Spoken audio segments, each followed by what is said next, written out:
आपल्या एखाद्या नेत्याच्या वाढदिवसानिमित्त काहीतरी वाटप करण्याची संकल्पना मनात आणून शिवसेनेचे पेण विधानसभा सहसमन्वयक समीर म्हात्रे यांनी पेण तालुक्यातील प्रत्येक पोलीस ठाण्यात पावसाळ्यातील नैसर्गिक आपत्तीचा सामना करण्यासाठी लागणारी विविध प्रकारच्या साहित्यांची किट वाटप करून पेण तालुका शिवसेनेच्या वतीनं एक वेगळा स्तुत्य उपक्रम राबवलाय। समीर म्हात्रे यांनी पुढाकार घेऊन पेण शिवसेनेच्या माध्यमातून पेण तालुक्यातील पेण, जोहे, वडखळ या पोलीस स्टेशनमध्ये हे किट जिल्हाध्यक्ष सुरेंद्र म्हात्रे यांच्या नेतृत्वाखाली जाऊन वाटप केलंय।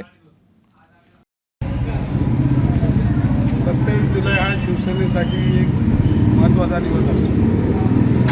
कारण 27 जुलैला उद्धवजी ठाकरे जे शिवसेनेचे आमचे पक्षप्रमुख आहेत त्यांचा वाढदिवस असतो आणि त्या वाढदिवसाच्या निमित्ताने दरवर्षी वेगवेगळ्या उपक्रम राबवले जातात। मग शाळेतल्या विद्यार्थ्यांना वह्या वाटप असतो, तर युनिफॉर्म गणवेश वाटप असतो किंवा रुग्णांच्यासाठी काही कार्यक्रम असतात किंवा आरोग्य शिबिर असे वेगवेगळे कार्यक्रम भरवतात आणि पेण शिवसेनेच्या माध्यमातून सगळ्यात अग्रेसर असतात नेहमी। यावर्षी आपले जे पेणचे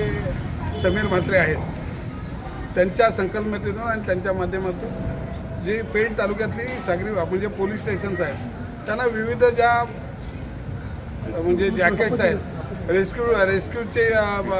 जे आयटम हे आहेत म्हणजे साहित्य आहेत ते वाटप करण्यात आलं। मग त्याच्यात लाईफ जॅकेट आहेत किंवा रस्सी आहे, टायर्स आहेत, याचं वाटप करण्यात आलं आणि ते उद्धवजींच्या माध्यमातून वाटप करण्यात आलं। उद्धवजींच्या वाढदिवसाच्या निमित्ताने वाटप करण्यात आलं आणि त्याच्यासाठी आपले तालुक्यातून आपले जगदीश ठाकूर आहेत, आमचे समन्वयक जिल्ह्याचे नरेश गावंडे आहेत, विभाग प्रमुख आहेत, आणि सगळे कार्यकर्ते आहेत आणि समीर म्हात्रे आहे। खरं म्हणजे हा स्तुत्य उपक्रम आहे, कारण हा पोलिसांना अत्यंत आवश्यक असते, पोलिसांच्या गरजेचं असतं आणि आता आपली जर परिस्थिती बघितली, जर आपण आता गेल्या 15 दिवस बघतो तर अख्ख्या राज्यात बहुतेक भागात अशी पूर परिस्थिती निर्माण झालेली आहे किंवा काही लोक वाहून पण गेलेले आहेत आणि त्याच्यासाठी ही नक्की महत्त्वाची गोष्ट आहे आणि हा चांगला उपक्रम समीर म्हात्रेंनी राबवला, तर समीर म्हात्रेला नक्की धन्यवाद देतो। पण समीर म्हात्रेबरोबर आमचा तालुका प्रमुख जगदीश ठाकूर आहेत किंवा नरेश गावंडे आहेत किंवा त्यांची सगळी टीम आमचा भगवान आहे,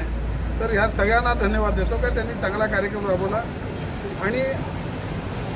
हा जो कार्यक्रम राबवलेला हा वर्षानुवर्षे टिकणारा कार्यक्रम आहे। हा पोलीस स्टेशनमध्ये अत्यंत गरजेचा आहे, त्याच्यामुळे पोलिसांना त्याचा नक्की उपयोग होईल।